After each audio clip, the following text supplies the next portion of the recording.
We're returning to Return from Dark Tower, restored by Restoration Games. But we're not here for fun or entertainment. That's for somebody else's channel. We are here for the 5 reasons you shouldn't back Return to Dark Tower, which is now over on Backerkit, having raised over $1 million. That's right. It has just raised $1 million, and bam! Room and board video. I got you covered. And for those of you who are new to the channel, welcome. You can see I am hyped for Return to Dark Tower with my Skull t-shirt, but this is a series that I do for when we get hyped about a game. I find with all of these large-scale campaigns that raise over the $1 million bar, there's a sense of FOMO, or fear of missing out.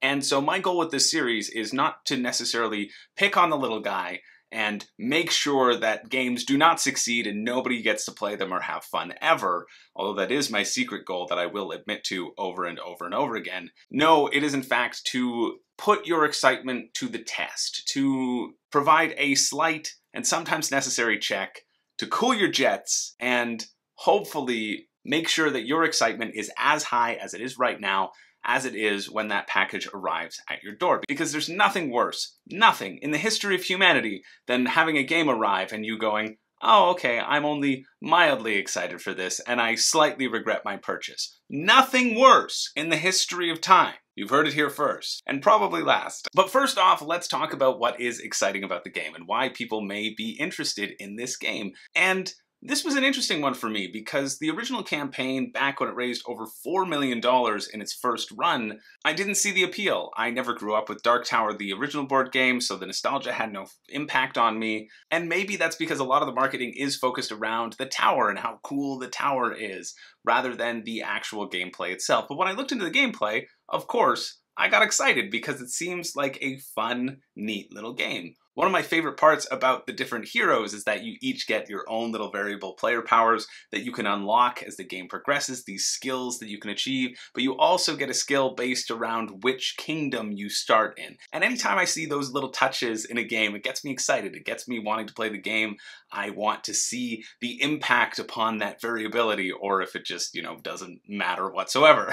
And honestly, looking into it a little bit further, the app itself is kind of a huge draw for me. The app feels really great and really well thought out. I love apps in my games. I don't care. I love things that make it easier to get games to the table and play, and I believe, for the most part, that apps do this. An app means you are going to spend less time sorting cards or shuffling individual decks for different monsters and dealing with the upkeep of the AI, and spend more time actually playing the game. And that'll mean the games will go quicker. That'll mean you get more excitement on your turn because you spend it actively doing something, which is awesome. And so even just walking through the setup of the game on the app feels really good. I mean, what do you expect? What would you expect from R2-D2's younger, still abbreviated brother, RTDT? And I also legitimately love that the 3 phases you take on your turn are start, middle, and end. There's no prologue phase, adventuring phase, upkeep phase, no resource gathering, resource spending, resource pining phase. No, it tells you what it is. You start your turn, you do a thing, then you do the most of what you're going to do is in the middle chunk, and then it's the end. You end your turn, you do this one thing. And I don't know, I like that, that there's no attempt to make it flavorful, that it is just, it's start, middle, and you're going to do some stuff, and you're going to have a good time doing it. Now, this 5 reasons you shouldn't back, it's going to try to cover the entire campaign, mostly focused on Return to Dark Tower, for those of you who may not have Dark Tower, because I feel for those who do have Dark Tower, you know if you've played it enough, if you want the additional variability, if you want the things that the expansions bring, you know the answer to that question. And it's not an obscenely large price point at $55 for the new Covenant expansion, which gives you 4 extra heroes, and as a sucker for variable heroes, of course I'm going to be attracted to that. So these 5 reasons aren't necessarily going to be targeted specifically to people who are getting the expansions, but for people who feel like they want to dive into the main game, or want to dive into everything, as Kickstarter fever gives us more tingly bumps all over our body than monkeypox ever could. Quiet down there! My pustules are bubbling. They're not. I don't have it. But I guess you'd never know if I did.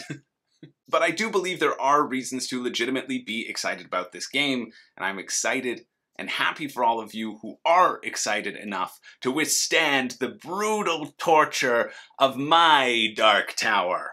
I can't really call it a tower. My dark bobby pin. No. My dark hatred for the board gaming industry that I want to take your little excitement and crush it beneath my spindly little fingers.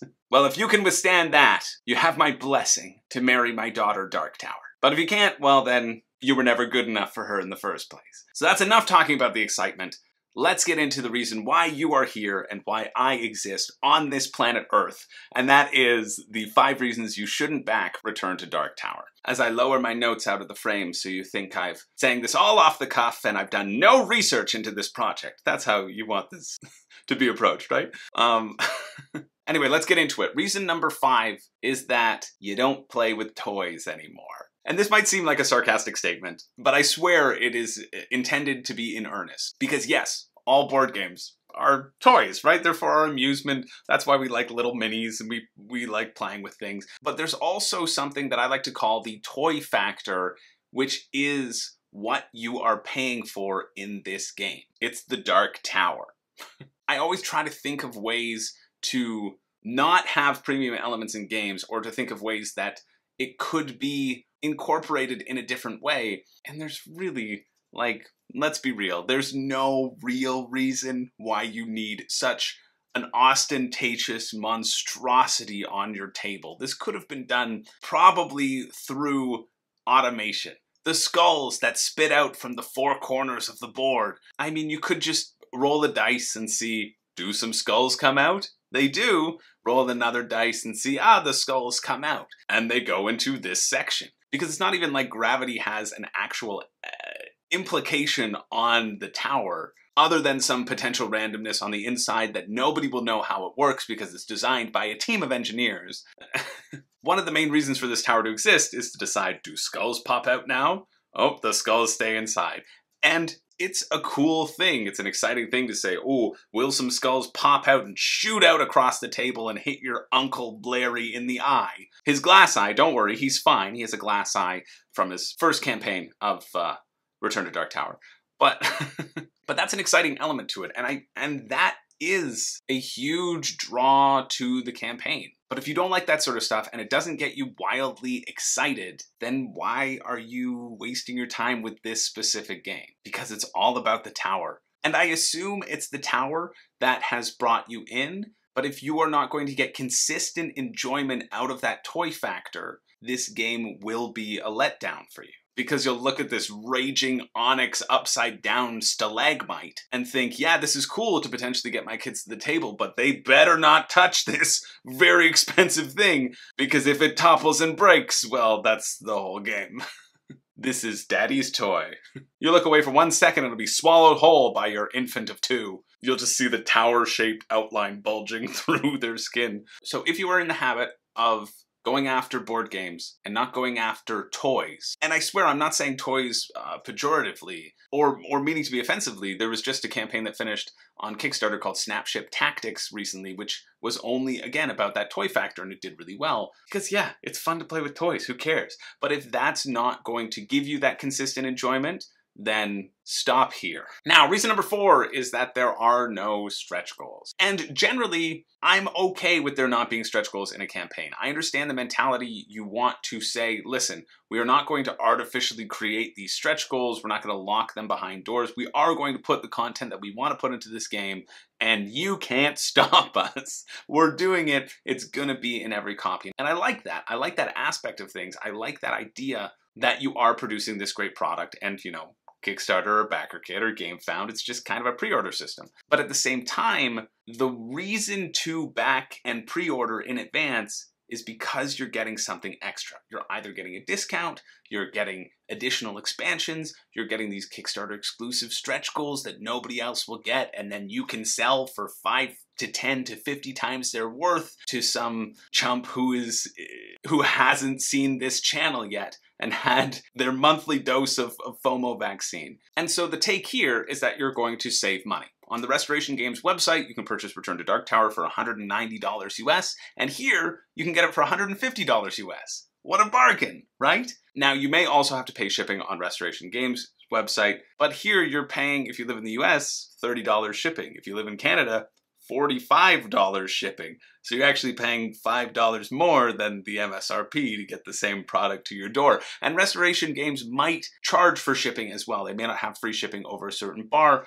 which is fine. But then when I look at my own retail stores, Board Game Bliss has it on sale on pre-order for $178 Canadian, which last I checked was lower than $195, and 401 Games has it listed for $155 Canadian. Although to be fair to them, it's listed as sold out and there aren't pre-orders, so it could get an additional bump if they're bringing in extra product. That likely could have been a listing from the previous stock. But my point is that without any stretch goals and without the significant value reduction, like they are reducing value, but you're also paying for shipping, you could just reach out to a retail store, get it at that store for cheaper, and get the exact same product. This is a little absurd to me when people don't do this thing. And if you live in a place which you don't have access to one of these retail stores, even though a lot of them will give you free shipping sort of nationwide, if you purchase a certain amount, and Return to Dark Tower is certainly going to be over that amount, it just seems absurd to spend your money now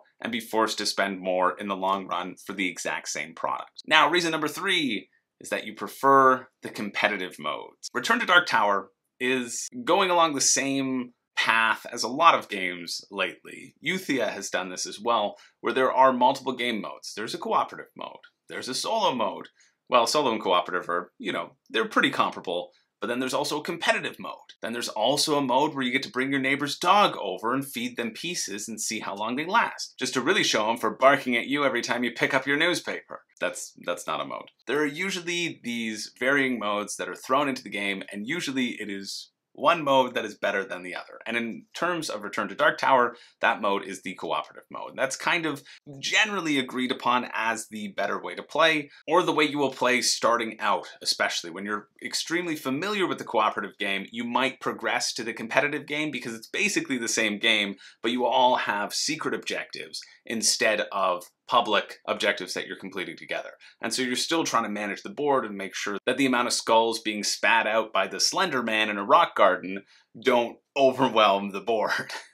And so this is just your caution to recognize that you're gonna play this cooperatively. And you likely know this, but I also find that the additional modes feel like a larger draw. They feel like it gives you so many more possibilities to play this game, whereas you're gonna just play it the best way, and you're going to play another game that you own in that different way. So this is your check to remind you that just because there are these multiple modes doesn't mean you're really going to play them that much. On to reason number 2, you shouldn't back Return to Dark Tower, and that is because Pandemic exists. And it exists for $40 to give you the same feeling of game. I like to think about games in terms of feelings, and I also approach games from a very mechanical sort of view, as well as a thematic view. But if there are a lot of links between the mechanics and how you move around the board and the decisions that you end up making on your turn, I will usually equate those decisions together. And to me, after reading through the rulebook, this is what Dark Tower feels like to me. It's a game of managing that board. And there are a lot of games about managing a board, but the thing that's making this managing a board style of game exciting is the Dark Tower. It's not necessarily the other elements. And I guess I'm drawn in by the variable player powers, but you also only have 4 characters. So you're going to see, at least in the base game, so you're going to see those characters if you play at the larger player count pretty frequently. You're not going to get a huge amount of cycle. In Pandemic, you get 7 characters that you can see how they combo together. In Dark Tower, you're going to be focused around making sure that the skulls and the enemies don't overwhelm your board as you run around the game and try to complete quests. And wouldn't you know it, if 3 skulls are in a village and a 4th one gets added, that little structure is destroyed. Similar to Pandemic, when there's 3 cubes of a color and another one is added, it all kind of explodes out. There are penalties for not managing it in this direct way. And then we finally have the quests, which seem unique, but really a lot of the quests boil down to go to a place, go to a specific location, and have a certain number of things. Kind of like in Pandemic, you go to a research station and have a certain number of different colored cards. The parallels are there. The differences are there as well. I've read some reviews or some people's feedback on Board Game Geek who say, I really like Dark Tower because I like the decisions of Pandemic, but I can never get into the theme. And this one, it feels like a blockbuster movie and you can really get into that theme. And sure, if that's what you're looking for, that's great. But I don't necessarily know if it's worth 5 times the amount that it would cost you to just purchase a game that will give you a similar feeling. Which brings us to the number one reason you shouldn't back Return to Dark Tower, is that, in my opinion, it is way too expensive for what it is. I mean, just flat out, even at its cheapest at retail, if you get it pre-ordered from Board Game Blizz and get free shipping and don't need to pay the shipping, it's still gonna run me over $200 to get this game. That's after tax, right? And if you peruse through all the reviews and ratings on Board Game Geek, you will see that the majority, I would say 95% of all the ratings range from 6 to 10.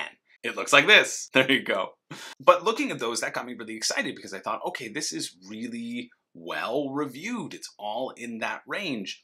But when you read through these reviews or the ratings, all the 10s really just have the components that they have or the expansions that they have and don't really say too much. But when you get into all the 6s, there's actually a lot of really great, meaningful reviews that are on there. And they go really in depth about different elements of the games. I would absolutely recommend, if you're thinking about this, to peruse through that list and see the feelings of people who have experienced it, and the general overarching consensus as the Rotten Tomatoes of Board Game Geek personified in this video is that they say it's good, but it's just good. It's just okay in some cases. But they brought up points that I don't think I would be excited about. The fact that the monsters, when you kill them, they don't give you anything.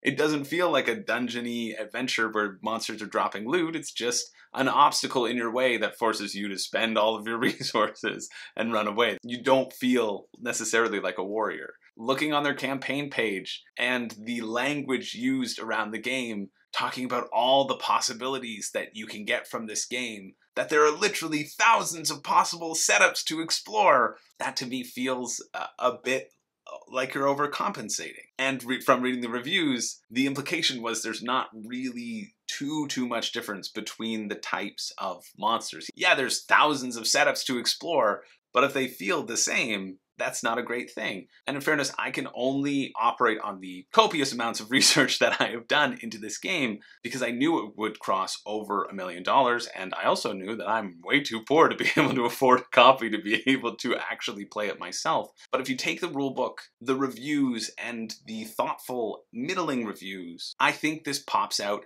as a good game, and I legitimately think it will be a good game and not a bad time, but at that price point, it has to be something exceptional. And if it's not going to be exceptional, if it's just going to be good, there are so many other good games out there that you could add to your collection instead. The entire budget has been spent on this one tower. One of the kickers of watching the Watch It Played video is that the tower is sitting in front of Rodney's face and he has to move it out of the way, and then it pans to a shot where he has all the components in bins and then says, oh, by the way, no bins included in the game. For a game that should, at this premium price point, feel premium, you're getting one premium item and everything else on the app. This to me feels like a game that I would enjoy having that digital version of because it is already so digitally incorporated, and paying $20 for it rather than 10 times that amount. Just to have a physical presence and a big old dark spire on the table that's going to constantly be shattering my confidence every second it's on display. So that's it. Those are my 5 reasons you shouldn't back. That is where I'm currently at. There is no danger of me backing this game. Really. None whatsoever. And usually there might be a little danger. Usually I want people to comment and convince me in the comments that I should get it. And hey, I would love for people to put convincing arguments in the comments that you should get it, as well as your own reasons not to back, because I find it's incredibly helpful for everybody else to search through people's comments and get feedback. And in essence, that's what Board Games in this video series is all about, is finding those perfect games for you and your friends and helping other people do the same. Or at least that's what I try to do with this channel. So hopefully you enjoyed this video. If you did, or even if you didn't, if you're still here, this is the toll you have to take. And hit that subscribe and the like button. and then the subscribe button again, and then again. So we're good. It gets the unsubscribe out of your system, and you know, then I can feel better about myself. Anyway, drop your own comments down below, your own reasons for and against. Thanks so much for watching. My name's Chris George. I don't have a catchphrase, but you know, there are literally thousands of ways to watch this video. There are literally thousands of ways. Just watch 1 second at a time. I'll cut them all together. I'll put them out in an app. It'll blow your mind. Probably would blow your mind. It would be completely incomprehensible. Anyway, thanks for sticking around. I'll see you in the next one.